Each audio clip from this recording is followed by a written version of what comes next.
then you have a Europeanized one too. Mm-hmm. But the black one controls the European. That's where they get the edification from. I showed a art piece. It shows the blackamoors. They was all in circle, in cipher, triangulating. And then it shows the Europeans riding on the goat. Because when you ride on the goat to go out and triangulate, that means to go out and cause chaos and mischief. Mm-hmm. That's what they use the European for. They're the ones who coached them, right? Mm-hmm. So that's why I said you got two different bloodlines on this planet. Mm-hmm. Yeah, that's facts. Yeah, and yeah, because it's all kind of like to keep the veil, over our eyes, pretty much. Like they don't want us to wake up to seeing what's really happening. But at the end of the day, you can't stop it. Like it's kind of like COVID. Like it's spreading too far. Consciousness is spreading too far. The frequencies are spreading too far. That damn Golden Globe thing ain't gonna happen. I don't know what that's about, but whatever. So it's just like it ain't gonna stop what the Creator's doing. You know what I mean? Like so, we're gonna rise and we're gonna continue to elevate by any means necessary, and ain't nothing they can do to stop it. We're here now. So with that, I know we're running close on time. With everything that we covered, and we covered a whole lot. Yeah, a whole lot, and it's pretty dope. I love it. With all that we've covered, though, where would you say, based upon I know you got a lot. Probably you're gonna bring out the vote next week for for the BDELL1014 channel, and then social media as well. But where would you say we are right now in regards to this current existence, as well as what we can expect between maybe some of the calamities or maybe some of the catastrophes, or if we just see, some sort of like magnificent, display of transformation, immediately for us to kind of see the shift of the planet going from the dark lunar cycle into the bright solar cycle, which we're heading right now with the Aquarian age. Well, we will indeed see more calamity as it's a part of the process. The planet is going through a birthing process. Mother Nature has got to go through those 9 cycles. Just like when a woman gives birth, the planet is doing the same thing. But that rebirth in itself is a form of destruction. It's a beautiful destruction, and it's a beautiful destruction because that means that the matriarch is coming back. So it's not. Some people think like just because they have calamity, you losing your house and your job and stuff like that, these are all emotional attachments that's connected to the energy of the moon. Mm-hmm. So the fall of the material world is basically moonfall. So it's one of those things where you just got to let it play out. Just let it play out and then start from the ground up. Right? So like I said, it's a shifting process. Everything has to go through reset. It's inevitable that something has to happen. There's always a shift in consciousness. There's always a shift in cycles that takes place every 80 years. And those 80 years is connected to the cosmic clock. And then you got the doomsday clock is almost at 12. It's almost, it's almost at 0. I mean, so it's one of those. We're due for a certain calamity. We don't know when it's going to happen. They say that the volcano is going to erupt on June 5th. So they say, but these are all codexes, though. I don't really take what they say for face value as far as like time stamps or whatever. But a lot of these things is actually going to be taking place in the future. So we got to be prepared for it. Oh yeah. But they look at it as like a loss. It's not a loss. You should want this corporate infrastructure to fall and be destroyed. I want it to. Right. You know what I'm saying? Because I understand the big picture of it. You know what I'm saying? Give a damn about my house and my car got flooded, but you see what's going on. The restoration process has to happen by way of the activation of nature. It has to happen. People talking about they want the system to reset, but do they really want it to reset? Right. Are they really like with that? They care about losing their house, their cars, and all this other stuff, and sinkholes and all that. They talking about a raise in consciousness. That's what happened. Like the more we raise up in consciousness, the more the more the planet is going to vibrate in frequency. Oh yeah. So that means that the more that we get this knowledge, the more that we're going to create these calamities. But like I said, it can it's a dualistic paradox we living in too. We don't know if it's being engineered by them or if it's being engineered by our consciousness that's connected to nature. A thing to look at.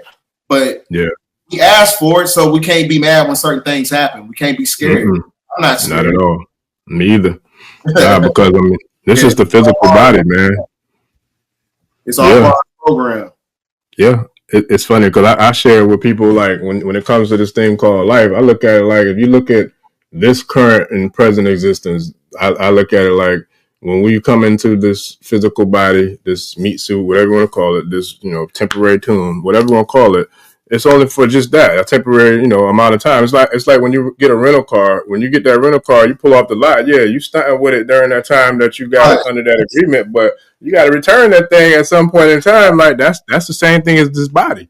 So Yeah. for me, I feel like I've done enough shadow work and spiritual work and tapping in work and all that to where I'm comfortable with my spiritual self or my spirit body, my work body, because I know I've been able to like really manipulate and use that in this physical form. So therefore, at the end of the day, when we go to sleep, that's a form of almost like death. Like the body is unconscious, for the most part, we're breathing, but we're not like we are right now. And therefore, when we actually transition, it's not going to be much more different, of a process than us going to sleep. We'll kind of tap back into that spiritual aspects of ourselves and continue to do the work in another dimension. So right now, I think most people would say that we're in a third dimension reality, right? Would you agree with that?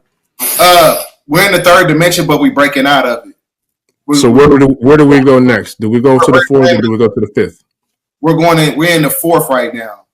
So the reason I said we're in the fourth because we're breaking out of the demiurge. Because the demiurge is comprised of the fourth dimension and the lower third dimension. Mm. So once you get out of the fourth dimension, that's when you get to the apex of the galactic center that ties you right back into the true spiritual sun, Polaris. Mm. Yeah, that's deep. Now, our actual sun that we have now, which is throwing the solar flares, there's also like black holes, or there's like holes in that sun to where I've seen where there are like portals or gateways to where there are crafts and beings coming in and out of our actual sun, right? Mm-hmm. Is that correct? Yeah, it's a portal. And those coronal holes, they contain magnetic filaments. So it's a form of an enhancement of electrical conduction. So those quasi-electrical energies that's coming to the planet is giving a electrical vibration to planet Earth to electrify the masses. That's what that's all about. So the same thing, like, it is a portal of consciousness too. That's what the sun is. It's really a portal of consciousness to get outside, this Metatronic overlay. And then you got the moon. The moon is a portal for reincarnation. That's all it is. Because everything is connected to the moon, like your veneration for food, sex, movies, anything that's connected to external stimulation, that is connected to the energy of the moon. So that's why I said if you have an emotional connected to everything on this planet, your essence is going to come in that perpetual state of reincarnation through the moon, through Saturn, coming right back. Now, do you see, because the moon that's there now is not actually the original moon that's, I guess, supposed to be in alignment with this planet, right? That was brought here by, was it the Draconian beings that pulled that moon into this solar system, or do you know who's responsible for pulling that moon over here where it's at now? I call them archons, and archons are known as draconians. So also in Japanese folklore, they say that the dragon towed the moon into our solar system. And then even when you get into Zulu mythology, talking about Credo Mutwa, he said that there was no moon in our solar system at one point in time. And it wasn't no sun either. It was gray skies. That was, that's according to their mythology. He also talks about the Chitahari, the Draconian reptilian, bringing the moon into our solar system, because the moon is a form of control humans on a planet by way of energy, frequency, and vibration. And once they cultivate that vibration, they can control you by way of your mindset that's connected to the simulation. That's deep, because that goes back to, like, for those who are on the call, and I know some tribe members who either are on the call or that know somebody who works in the medical field, that would then speak to why you see there's a spike in like violence or aggression and all these different types of energies in the emergency rooms or in hospitals during full moons. Does that have like an effect of what we're talking about now? How significant is the influence of the moon over people's behavior and energies? Well, the moon is an artificial celestial megastructure that is creating the silver cord that controls the parasites. So when you see the enhancement in the moon at full spectrum, when it's at full moon spectrum, what happens is it activates those parasites. So this is where you get a lot of calamity, a lot of, murders and all this stuff, or whatever, hospitals, police activity, crime activity going on. You're talking about the enhancement of parasites, because parasites, they replicate themselves on an infinite level based on the energy of the moon because it creates an energy of chaos. So, see, the parasites is really talking about the extraterrestrial invasion because the archons, they created the parasite that's connected to the simulation to control the humans on planet Earth. That's how they control you with the parasites. It's kind of like a tracking system, right? That's what a parasite is. It's a tracking system to control humans on the planet, to carry out certain agendas that's connected to the binary code system of the simulation. So that's why when you get into gematria, everything operates on a numerical cycle that's connected to the binary code system that's connected to the energy of the moon. Because when you look at the zeros and ones of, binary code or whatever, the 0 represents dark matter energy and the 1 represents a photon. And when you amalgamate both of them together, that creates physical reality. And the physical reality is being controlled by archons who created parasites within the genetically modified foods. And you got parasites in everything on this planet. So everything is infiltrated to control humans to carry out certain agendas. That's all it is. And shout out to D. Ross. They said that's why he's supposed to do a parasite cleanse starting 2 days before the full moon. Yep. Yeah, that's deep. Everything is connected. So that's why I say because, you also got, psychotronic nanotechnology in the food and it's in the water. It's like, you can barely even see it. It's like and you ever heard of a plank? Yeah. A plank is like the smallest unit in the universe. It's like, it's a microcosmic aspect of a subatomic particle. Is it smaller than a neutrino? Because I know neutrinos are very small too. Yeah, neutrinos is what you see when you sneeze. When you sneeze and you see those particles, neutrinos. Gotcha. Okay. Yeah. Because it was small. Because when you sneeze, your heart stops. That's the closest thing you get to death. So you're really in it when you sneeze, a real hard sneeze, you're really in the in between. Wow, never knew that. You learn something new every day. That's deep. Okay, excuse me. We got a lot of comments in the chat, but I know how much longer you got, bro? Because that'll let me know how many more. My son, he in there playing, so I can. Okay. Okay. All right, that's what's up. So now with that, man, I'm trying to figure out where I'm gonna go. Let me get a couple of the tribes questions real quick before I go into mine. So here's one right here. Shout out to Nkosi. He says, "How do you cleanse yourself to get rid of these parasites?" Somebody say you can do like a duck flower. I don't know. I've never taken that. They said it's really good for to cleanse the gut and things of that nature. It's gonna make you throw up and. I don't know. I'm not going to recommend that to anybody or whatever, but it's all on you if you want to do that. Or you can do like chlorophyll, magnesium supplements and stuff like that. You can go to Dr. Yaki's. He got a lot of supplements that can help you with cleansing the body or whatever. But like anything that contains like a metal extraction, because parasites, they have the ability to hide themselves in the metals in your body. So you want to do a metal cleanse. Oh, hold on. I saw one, but it moved. They're going so fast. This is one, Nkosi. You're welcome, brother. I definitely see about here goes some more too. I'll add those to the screen as well. But in regards to the let me see, what did we not hit? Because there's a couple of different things I wanted to hit. I didn't know if I was gonna have time for. So let me check out my notes. But when it comes to like extraterrestrial visitations, right? I had one I did last Saturday about that, and I shared the Gulf Breeze craft that landed in like 1987 in Gulf Breeze, Florida. And then like what was nuts about it, the very next day, I'm not sure who runs the 9 Ether channel on Instagram, but that's a dope page that I follow too. But they shared the very next day, they shared the video footage of the photographer who caught the picture of that craft. And I'm like, yo, this is nuts, because I had never seen the video footage of the craft, but I always seen the picture, like from Dr. York's books or just online, what have you. And so when I saw the video, I'm like, yo, that's dope. Like the timing of it was crazy, being that I just did a live the night before and then I seen that the next day. I'm like, I don't feel like that's a coincidence, but I personally seen a lot of different crafts coming in and out of the atmosphere, and I was able to record, I think 2 of them I have on video, and then I've got some pictures of a few more. Have you ever personally had any experiences with any extraterrestrial crafts, or have you ever seen any crafts, in real time before? No, I've had just supernatural experiences, but I've never had a experience with a craft. But there's this thing called the vector codes.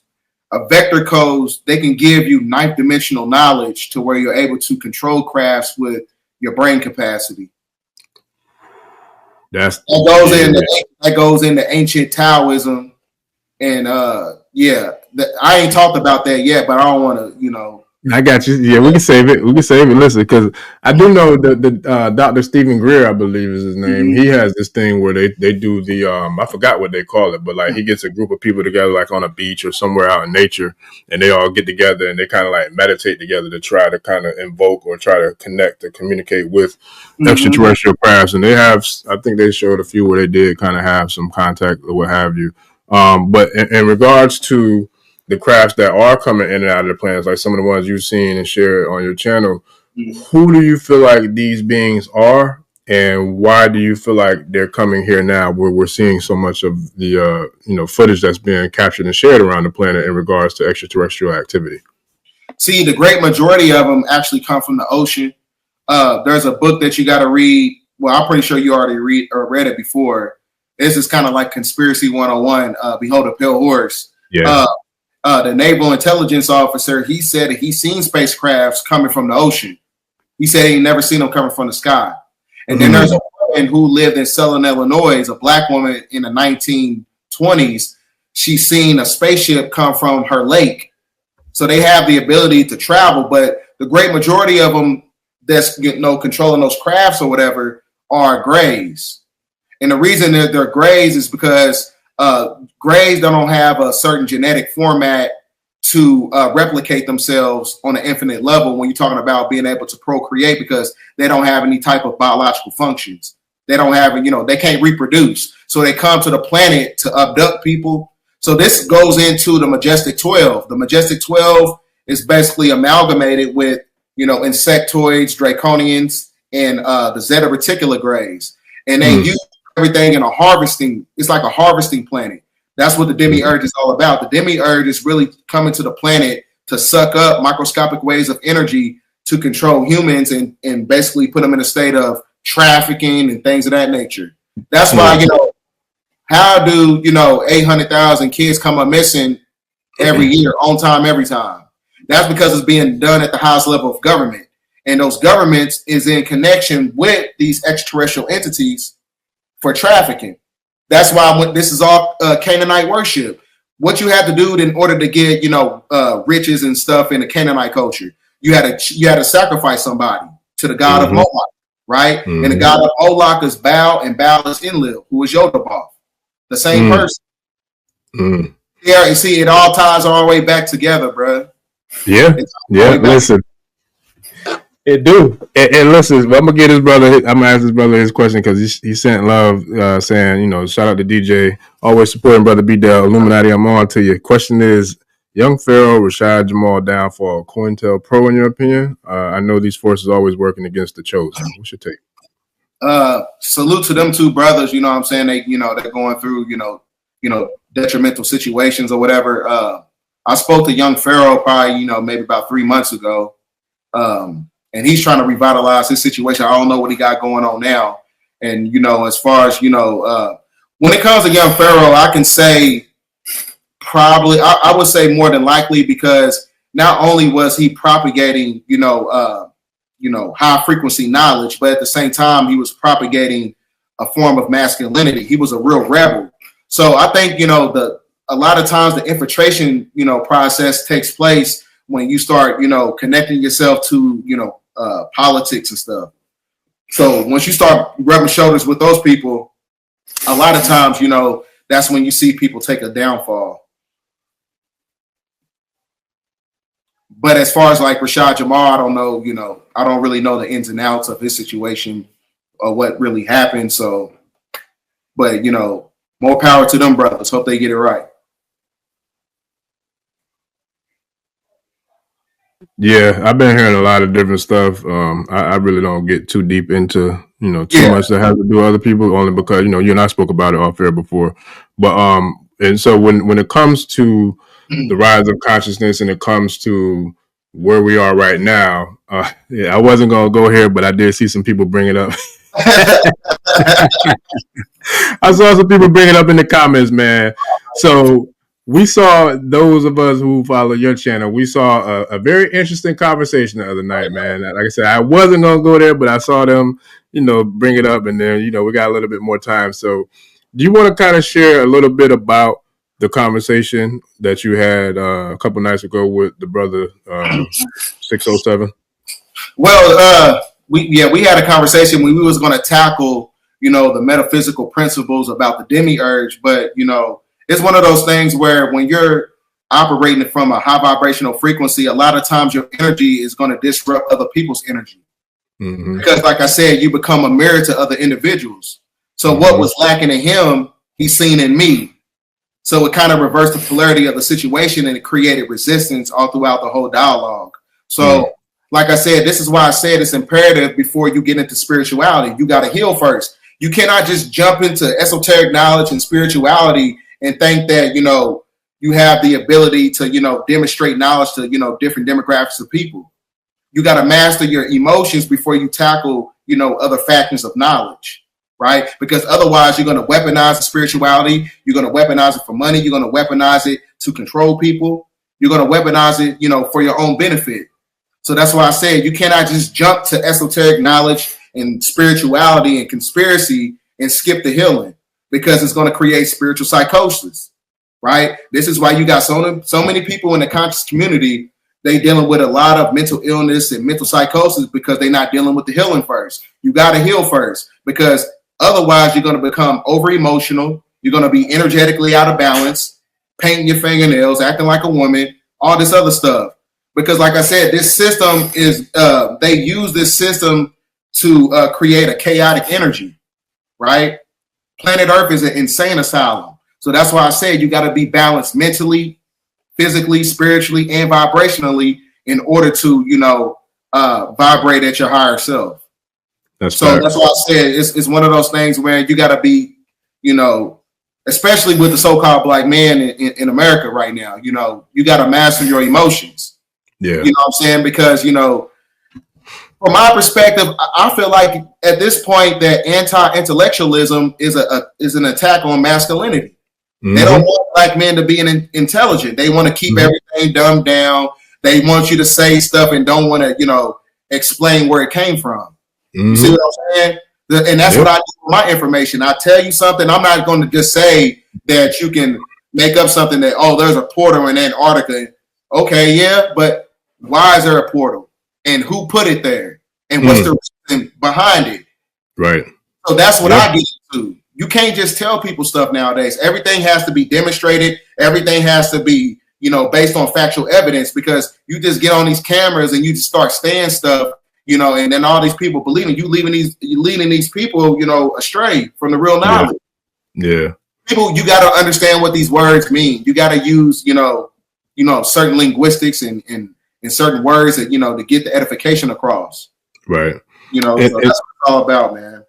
And I agree too. And it's funny because shout out to Sister Layla Hampton L. She was like, I was so proud of BDELL's emotional intelligence. It's funny because that's the first thing I texted you, if I'm not mistaken. Like after I saw it, I'm like, yeah, I was like, bro, I said exactly what she said. I was like, because I know when you're in those situations, that can really go left depending on who is able to control their emotions, right? And so that's one of the things that I speak about with the brothers that I mentor or that, I coach up is like energy. When you talk about emotional intelligence, if you break down the word emotion phonetically, to me, I look at it as energy in motion. You know what I mean? So if you let your energy get away and it start to go into motion, that thing can turn into a snowball effect real quick.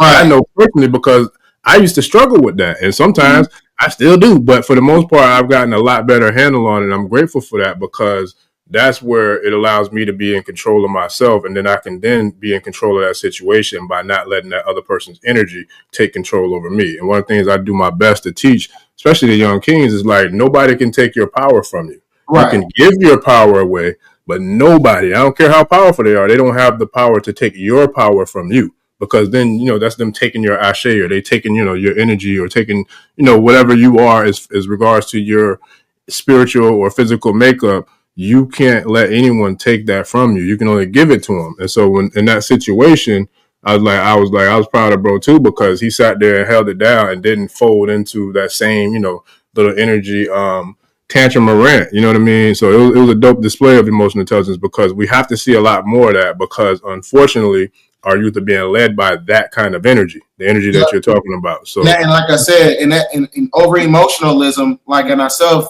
that's a form of emasculation. You know what I'm saying? Acting impulsive. You got to be in control of your emotions as a man. If you want people to trust your information, you're gonna just say anything that come out your head, whatever feels good or whatever the situation at the time. You have to master yourself. You got to think before you speak, right? But like I said, that's why within the show, if you pay attention, it showed he went through a trauma stage, because it reminded him of who he actually was when he was a child. So he was connected to that trauma to where he wasn't able to articulate himself. And when he heard me speak, he was kind of like, well, this is like a wound, because this is where I want to be in life. And as far as like on a knowledgeable level, that's where I want to be, but I don't have the ability to demonstrate that. So my only rebuttal for that is to hate that. You know what I'm saying? Yeah. People gonna hate anything that they can't become. You know what I'm saying? So but like I said, it wasn't his destiny. That wasn't his, his autonomy to have access to those key codes and that information. Because like I said, in order to get to that level, you got to heal first. Yeah. You got to heal. That's when you unlock certain parts of yourself, other gateways. Yes, and he's talking about the demiurge. The demiurge is the ego. He's the ego. His ego couldn't get past of me, talking above his level, right? Yeah. So so we got to master. You know what I'm saying? Like you master your emotions. That's what it's all about. Master your emotions, or the demiurge is going to control you. Yeah, and I want to jump on this one. Shout out to Aaron Ishola. That's facts, because he or she says, because there's even fake and wicked babalawos that need that too. That's real, unfortunately. But I say this is like in every demographic, every environment, every situation, you're always gonna have people who doing the right work and the wrong work. You're gonna have people who does the light work and the dark work. Like that's the sides of the polarity. So I'm not gonna sit here and say all cops are bad, even though the climate does show otherwise. I know for a fact, off of my experiences, there's been times when some cops looked out for me. You know what I'm saying? Based upon the situation. You know what I mean? But there's been times when someone was some assholes that roughed me up too for no reason that I ain't even gonna say what I wanted to do. So it's like, so that's the thing about the reality of where we're living. Like there is phenomenal babalawos and yanifas out there, but unfortunately there's some who's not doing good business. So I share that to say that we have to be very conscientious and cognizant of our past and who we're allowing to steer the ship, the boat, the plane, the car within our path and our journey. You have to really be able to tap into your inner godness, your child of godness, your inner self, your higher self, all those things that we feel intuitively, spiritually. Like you got to really be able to tap in and like bring that to the forefront. So you're letting your intuition guide you to whoever is the right person for you versus going for whoever's in front of you and you just going for whatever is there and available. Be patient and then let it happen and unfold in divine time, because that's the one thing I've seen in my own path is that you're going to have people that's going to fall off, bless you, throughout your journey. You're going to have people that's going to come across, who are going to cross your path. Like we didn't even know each other a week yet and we made it happen. You know what I'm saying? Like this happened. And it's like, it's dope because I see the alignment. There was somebody in the comments after I don't know what episode, but they're like, yo, you should have Brother BDELL on there. I'm like, yo, if you know how to connect us, like, let me know. It'll be dope. And just as the universe would have it, a few days later, it happened. So it's like, that's the same thing with our spiritual journeys too. So I get what you're saying, but you just got to be conscientious of who and what you're dealing with and do your research, and check out, who it is that you're working with, so you don't get stuck by one of the ones who's not doing good business. Right. Yeah, that's deep. And then also with the shout out to Jupiter's Light, what she's saying is real too. I just had a conversation about this recently because one of the things I've seen in the Ifa or Orisha spiritual tradition is like people who get initiated. I've been a part of a lot of different ones in regards to working for, the team to put that together. And one of the things that I've seen now, I think 4.5 years in my journey, is that we do need to heal first. The way I kind of work with the people who I'm a spiritual advisor or counselor, or whatever you want to call it, therapist, whatever you want to call it, whatever that role is, I always share people like work on you, work on your journey, initiate yourself every day into your faith in your personal priesthood, because we all should be doing that regardless of what spiritual tradition that we follow, regardless of what we call the creator, whatever that is. We all should still be working towards elevating or getting better every single day, regardless of what that's about in regards to your spiritual journey. But at the same time, like, the healing is the most significant part, because if you go through these ceremonies and these rituals into what we call a quote unquote initiation to some sort of priesthood, you're going to bring in a lot of elevated energy, and the energy is going to elevate on both sides, on the positive side and the light side, and on the dark side, because every time you elevate, what they say, new levels, new devils. That doesn't change in spirituality. It happens in all forms of life. When you got to where you are with your channel, I know you got a new plethora of trolls and haters and, people who throwing shade. That's part of the process. There's a video.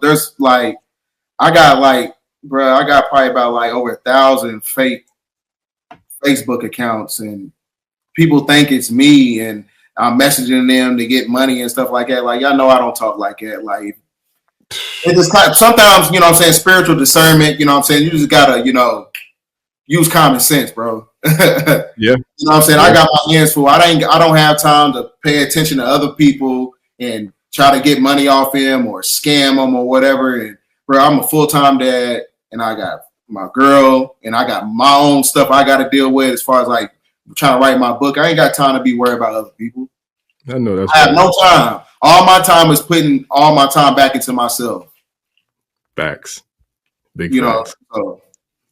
Yeah, that's deep. Now, before we get ready to go, a couple more. Let me see if there's any more questions in here. Balance. I'm glad somebody mentioned that about balance. It's not, I don't know if they put a question before, but I'm going to bring it up. When you talked about balance, you were saying about how in order for us to kind of elevate as a person, we got to have that balance of masculine and feminine principle.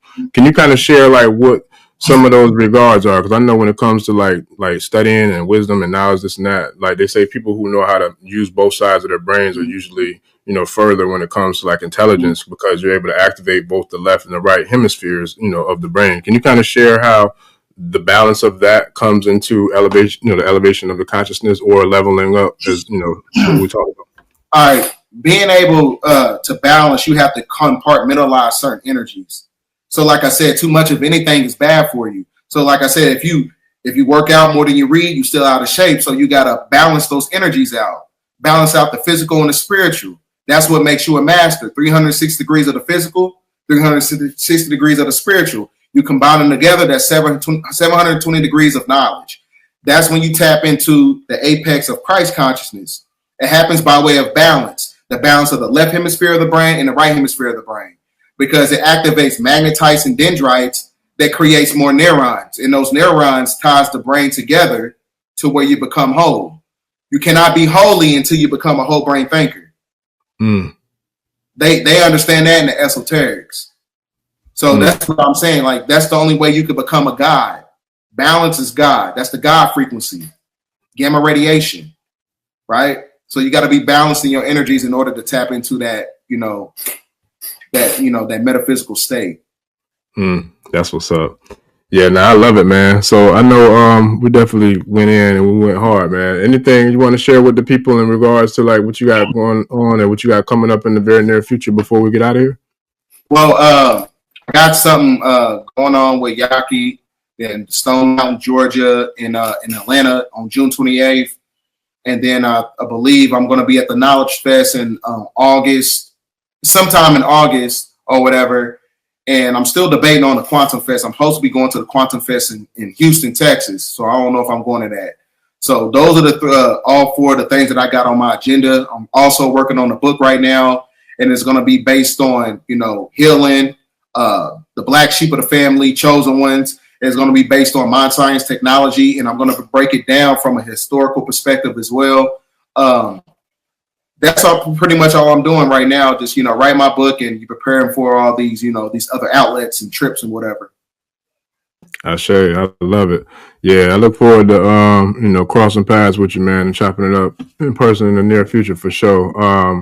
And also one of the other things that I love how you break down, and I'm not very familiar with it, but based off of what I've heard from you, the way you share and speak about it, to me in my mind, I'm thinking it kind of ties into like the tools I use in regards to divination. But can you kind of speak about this thing called gematria? And like how gematria is a way that you can kind of, get clarity or get insight on different things by breaking it down numerically. Yeah. First of all, we have to understand that everything in the simulation is numerical, right? So since everything in the simulation is numerical, that means that that numerical component is connected to a gematria body. Your physical vessel in itself is what we call the gematria body.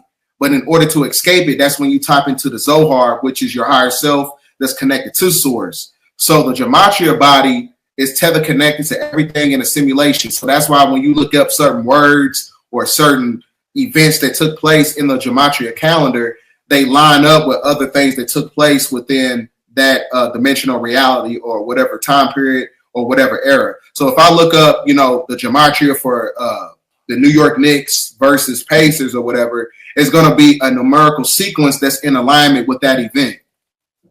So that's how you know that everything they do is based on numerical cycles. You can predict what's going to happen just by way of the gematria.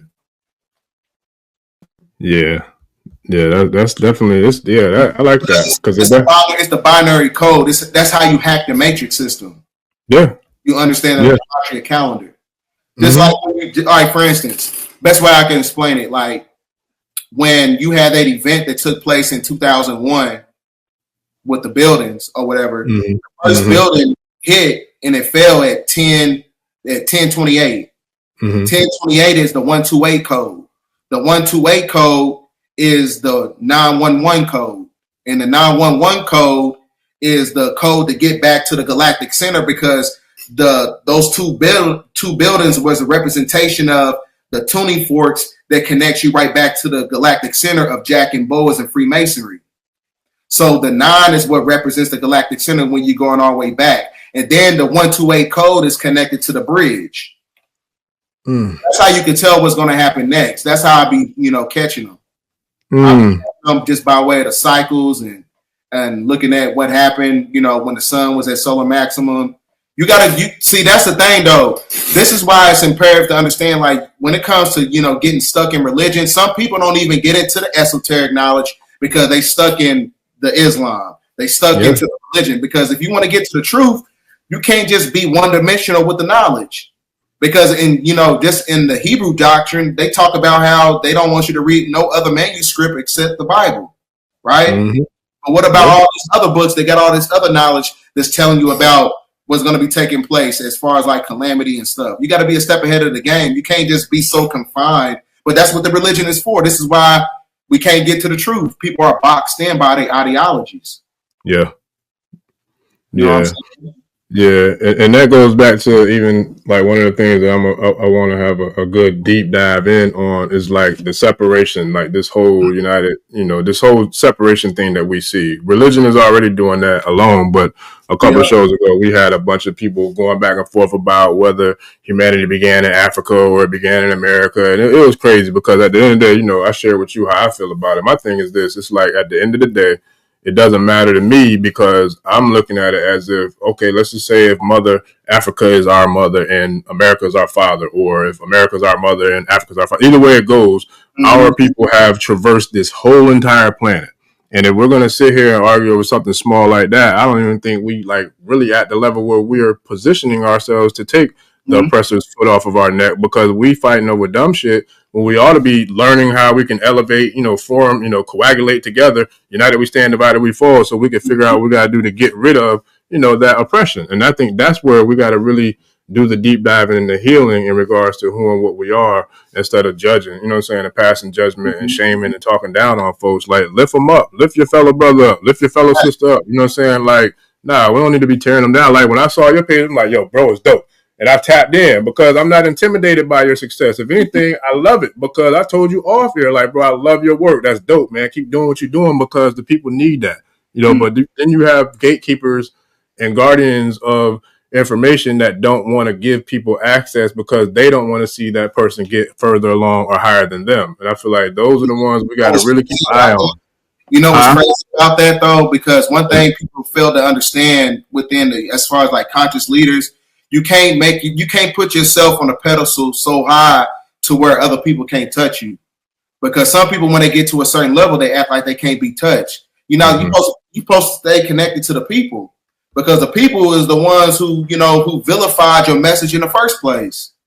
And that's how you galvanize, sustainable, communities and things of that nature. You got to stay connected to the people. You don't see, this is another thing I don't like. People, they want the knowledge and weaponize it to create a European lifestyle, right? You're supposed to stay connected to the people. You can't forget what you was doing it for. So that, like I said, this is why it's imperative to heal, because this is where you begin to get people like Nature Boy, right? Weaponizing the spirituality for sexual, pleasantries and for the money and things of that nature, because he hasn't faced his demons, right? He was overly sexualized, taking people's money and things of that nature.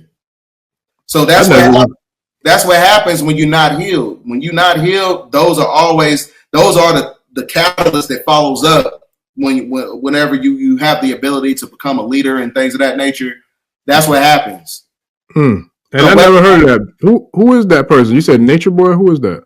Yeah, this guy named Nature Boy. He had this thing called Carbonation, and it was like a coalition of, he had different women and different men, and he basically, created, ideologies and mindsets to make them subservient to him and worship him.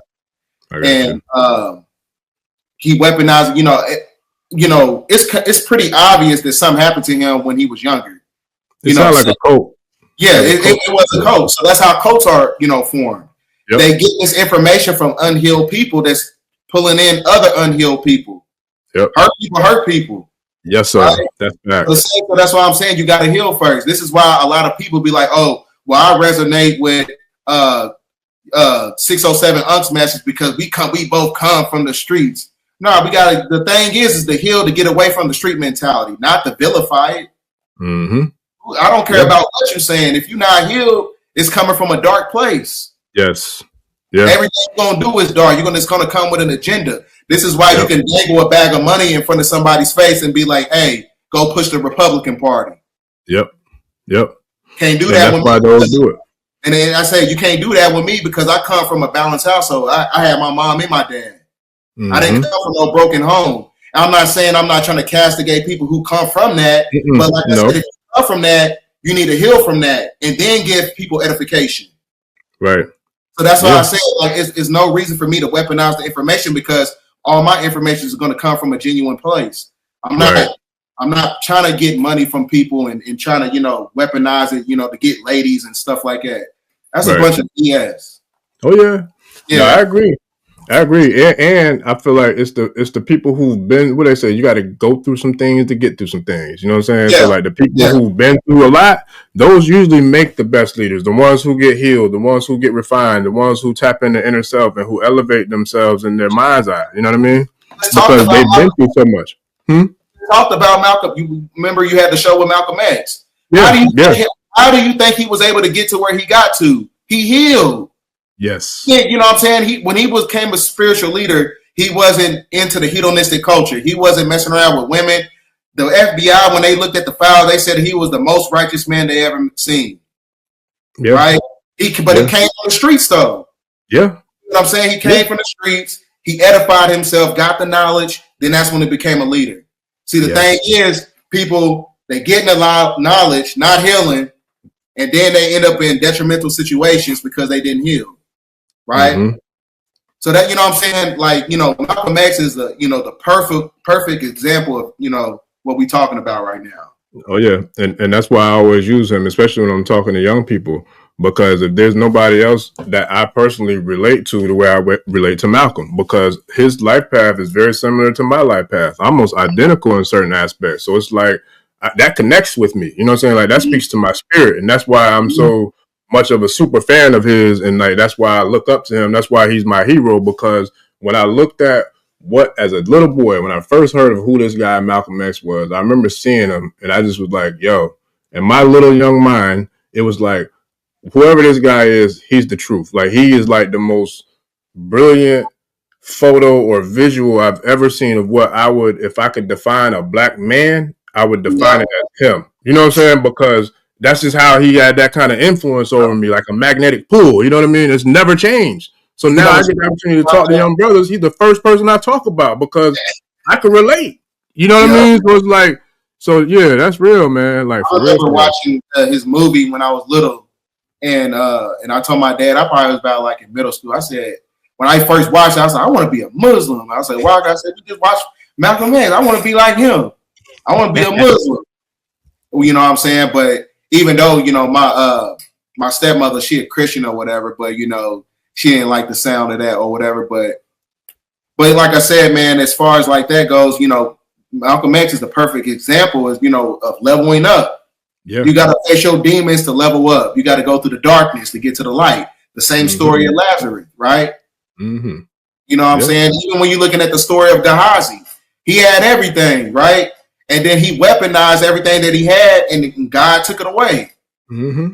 But like I said, you got to go through the darkness to get to the light. Yeah. Oh, yeah.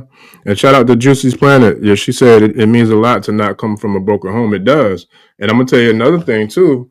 I love when I see that. And I love, like, my friends who I know that grew up with both. You know what I mean? Because I feel like the majority of people that I personally know didn't have both of their actual parents in their life, you know, from day one. And then you had people like myself who might have had one and then had a step parent. And you might have some who might have had one or, you know, no other parent, or some that didn't have nothing or nobody. You know what I'm saying? So there's so many different layers to these dynamics. And a lot of that does play a role on your psyche and how you kind of show up in the world. Because if you haven't got past the traumas that's, you know, been bothering you or bullying you or affecting you since you were a child, then you're going to do nothing but grow and strengthen every aspect of who and what you are, even the negative aspects. So there, in turn, where you see the projection of negative energy, or the projection of toxic energy, or the projection of men with feminine energy, or vice versa with women with masculine energy, because the balance has not been set, because the healing has not been done.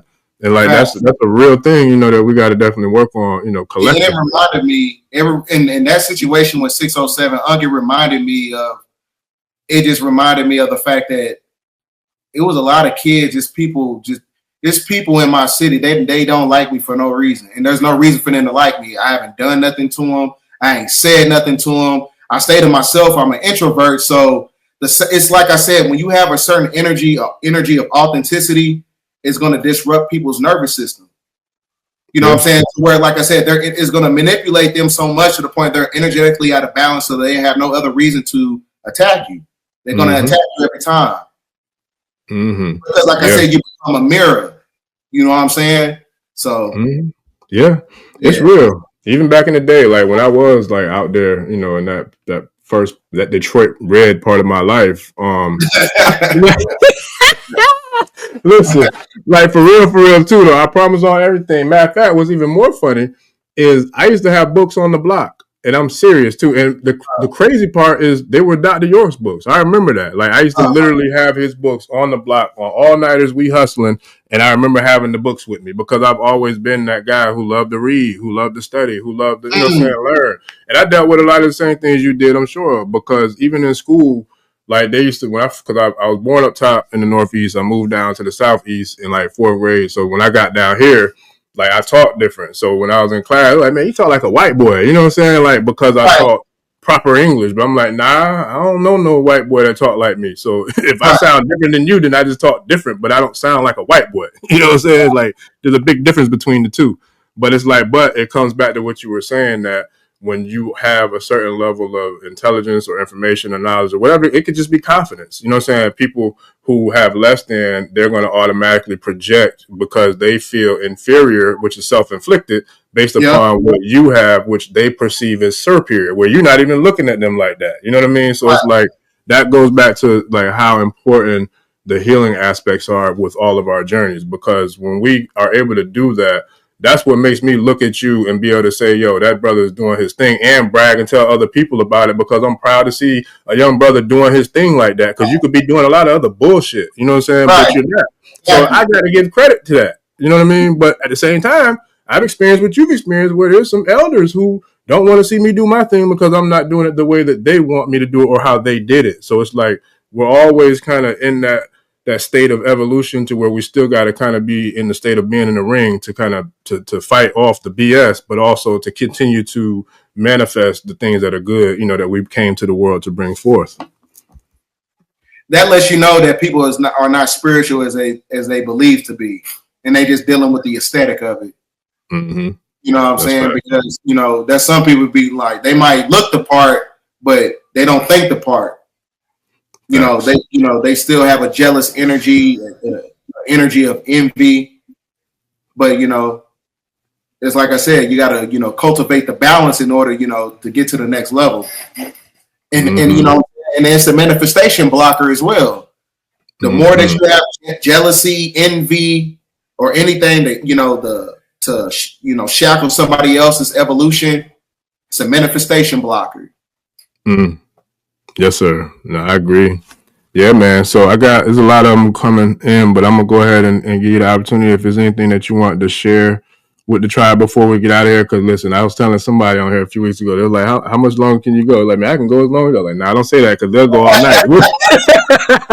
Look, don't say that, bro. Because look, you don't know this tribe, boy. They'll keep on coming and we'll keep on going. Right. So, you know what I'm saying? But yeah, I definitely appreciate it, man. And the tribe showing a ton of love, man. Everybody showing love and appreciate you for, you know, the work that you do, and, you know, coming through, man, and spending the time tonight, you know, chopping it up and dropping jewels, man. I knew it was going to be dope. I look forward to checking it out myself again. I can't wait, because it's a lot that has been shared, man. And so for that, did you want to share anything with the family before we get out of here? Well, like I said, I got books and stuff coming up, and I'm going to, you know, Atlanta, June 28th. I got other stuff, working with other individuals, all that stuff coming up. So just be on the lookout for that. So June 28th, Stone Mountain, Georgia, in Atlanta. I should. No, I appreciate it, bro. So peace, family. We definitely appreciate all y'all for coming through. We appreciate the love, support. We definitely appreciate all the new subscribers, all the people who came through from Brother BDELL's channel, man, to show love and support, you know, for him coming through in these Ashe streets. You know, I definitely appreciate the love and support. Shout out to Zen's Mind. I agree with you 1,000,000%. It definitely was. I knew it would be. Yeah, man, I look forward to doing it again. You know, definitely when our schedules can align, I definitely look forward to appreciate you bringing it up, man. I appreciate you bringing me on here, because you brought a lot of legends on here. So, you know, from Dr. Kava and, you know, Rye Hayes and I forgot his face. I forgot his, but yeah, Professor James Smalls. You know what I'm saying? You got a lot of legends on your channel. So I appreciate you bringing me on here, you know, giving, you know, a young brother a chance to come on here to dish out and demonstrate the knowledge. So I appreciate you. Absolutely, man. Listen, it's an honor and a pleasure, bro. And like I said, for me, I appreciate knowledge and information no matter where I get it from. You know what I mean? I don't care if it's a child in preschool, or, you know, a brother who's in his 20s, or a young brother like who's in, you know, your age range, whatever. Because at the end of the day, like you said, if you remove the ego, it shouldn't matter who you're learning from. If I can get value from somebody, I'm taking it. I don't care where it comes from, because I know that's going to add to my tool belt. It's going to add to, you know what I'm saying, what I could work with in regards to my journey to get better, do better. So it's like, that's where I really feel like there's so much more work to do when we talk about this healing thing, you know, and especially like the emotional intelligence and the trauma. Like, we have to address these negativities. I look at it like a cavity in a tooth, right? If you get a cavity in a tooth, it might not bother you every day, all day, but it's going to time to time show up and turn up on you, right? So if you don't go and get that thing checked out and get a filling, or get it, you know what I'm saying, get a crown, or get it removed, or whatever, or a bridge, it's going to come back and it's going to bite you in the ass. It's going to tear you up at some point in time. So I look at trauma the same exact way. Like, we can't walk around with cavities, because it's going to continue to decay. So we have to figure out how to face it, how to address it, how to look at it in the mirror and start chipping away at, you know, healing from it, and like getting through it. Because without doing that, we're going to constantly be in that hamster wheel of negativity, you know, living in a toxic, you know, internal environment, let alone external environment, you know. Yeah, it keeps you stuck in a 1260 time loop. It's going to keep you stuck. That's why you got people that loop in cycles because of the trauma. Mm. Oh, Like it's always a roller coaster. There's no evolution for that individual. So that means like you ever notice some people they have a point they doing real good, then they fall off and come right. Spirituality changed your life. Spirituality changed my life. I would say I wouldn't say changed my life because I think I've been tapped into this energy, since the inception of when I started to tap into who I was. It was one of those things, like I said, there's a lot of destabilization processes when it comes to the westernized infrastructure of society. The reason why we have an unbalanced household is because they're able to monetize off of it. They don't like people to grow up in balanced households because you create balanced individuals over the course of time, mentally balanced and emotionally balanced. So I would say the inception of my spiritual journey came from me being raised by my parents. Because I got the dualistic energies. I got my mom's feminine energy and I got my dad's feminine energy.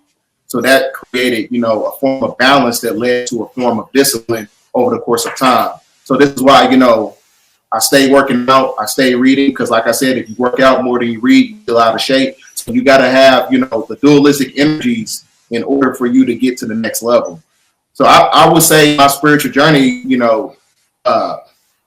I would say it just made me a lot more, disciplined and a lot more meticulous about who's around my energy.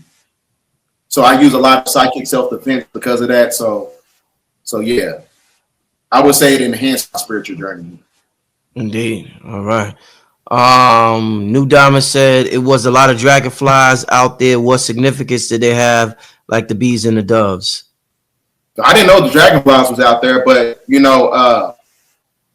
when you go, like I said, when you go from lead to gold, that's going to activate the wings. You go from a serpent and you turn into a dragon by way of the certain wisdom that you have. So that's why I was saying, like, there's certain vibrations out there. Bees can only see, a certain visible light spectrum. They can only see the energies of green and they can see ultraviolet light. And the ultraviolet light is a representation of the Christ consciousness. In some mythologies, the wings of the crown chakra represents the dove, but in some mythologies, it's a representation of the dragon by going from serpent to dragon, activating the Kundalini energy, which is the serpent, and then activating the dragon wings to escape the matrix. Yeah, shout out to yeah, good, brother. I'm sorry, good. So there's, the doctrine of signatures of certain, things that take place in the animal kingdom is, correlated, to our genetic format. Yeah, shout out to for the super chat, Margot, and thanks for coming out Saturday. Definitely a pleasure meeting you as well. But I appreciate you coming out. Shout out to everybody, by the way, in the chat who came out and everybody who's been watching the videos and just supported energetically. Energy is non-local. So, if you was in tune with what we in tune what we was in tune with, we definitely felt the vibration.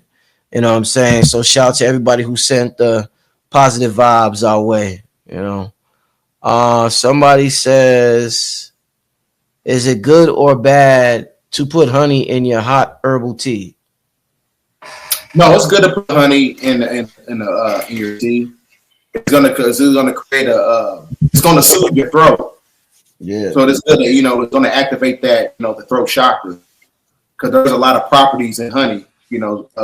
Salute KT with with his product and everything. So put that type of stuff aside, the teas and everything. Yeah, I put the honey. After the show, I'm about to put some of this honey in and some tea. So I do it all the time, y'all. So yeah, I don't. Okay, and KT recommends it. So yeah. Somebody said, do bees self-create like pathogenesis? No, I wouldn't say that. Parthenogenesis is usually activated by the reptilian cortex that is connected to the neurological interface. So what I was saying as far as parthenogenesis, when it comes to like the Komodo dragon, and there's another species that's able to reproduce without a male counterpart being present, because it's activated by prokaryotic cells. Because bees, they don't have, self-creation because they don't have prokaryotes with inside their genetic format as well. They don't have it. In order to do that, you have to have prokaryotic cells. All right. The extraterrestrial bees have a part in crafting humanity? I wouldn't say that, but when you get into the numerical sequence, I was telling you, 13. The number 13 is actually the letter B, which is also equated to the bees, because the 1 represents union and 3 represents creativity. 1 and 3 equals 4 equals foundation to create a matriarchal civilization. So I would say that the blueprint on how to build civilizations came from the nature of bees or the nature of insects and things of that nature, because they understood the building process. You got to pay attention to nature in order to create resources for your civilizations and in your community.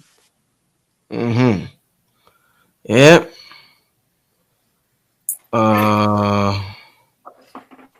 Let's see. I just seen okay. Yeah, let me ask this one. Is the bee symbolic of Big Mama energy and the golden elixir symbolic of Mama's breast milk? I guess you can say that pretty much. Yeah, that's a very powerful analogy. And I would say, like I said, the gold elixir is basically the activation of the magnum opus by going from human to God. And you can only do that by raising up the kundalini energy. The kundalini is a representation of the gold elixir, which is the honey. So that, like I said, it's an extraction process. Mm-hmm. So Big Mama, like I said, the 13 represents the matriarch. So, and the gold elixir is equated to the honey. So there's a conjunction there. Mm-hmm. Somebody said might be a drone from the queen bee. You never know. Hey. I like that word, Buzzy. Buzzy said, "Nah, that's Big Mama's drone. The queen bee's drone." Queen Bee sent that motherfucker out there. Like, let me see. Tell me what's going on. Oh man. Okay. Who are the bees' closest cosmic relatives? Melanated people. I would say the melanated people. The melanated people on planet Earth. Because, like I said, going from lead to gold, it can only be activated by the quantum engine, which is, the heart chakra that works in tandem with the crown chakra. You got to have balanced energies in order to, get that, certain spiritual abilities and intelligence. Right. Okay.